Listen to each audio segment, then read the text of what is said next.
Ya, teman-teman, saya pikir apa yang dilakukan oleh Denny Indrayana terkait dengan sayembara yang sampai hari ini berhadiah 2 miliar ya, untuk masyarakat menunjukkan ijazah Wapres Gibran.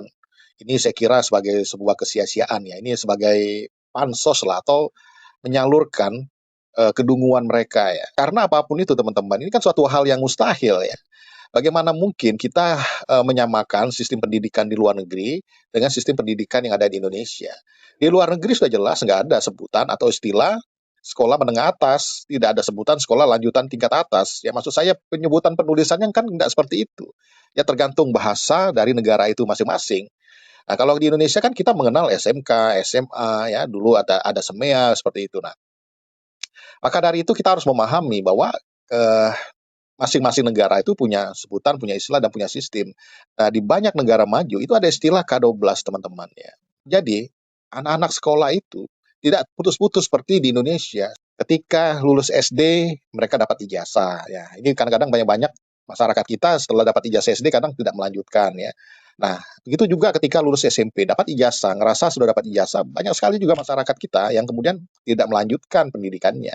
Nah, kemudian lulus SMA ya, dapat ijazah. Jadi selama kita sekolah itu dapat 3 ijazah. Nah, di luar negeri tidak begitu, teman-teman. Di beberapa negara itu berkelanjutan, ya mulai dari dasar, menengah, hingga atas. Nanti setelah mereka lulus tingkat atas, baru kemudian dapat ijazah.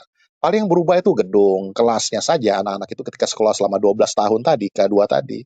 Maka ijazahnya hanya satu saja. Jadi kalau kita cari-cari orang yang sekolah di luar negeri, ya SMA-nya mana, SMP-nya mana, ya pasti nggak ketemu.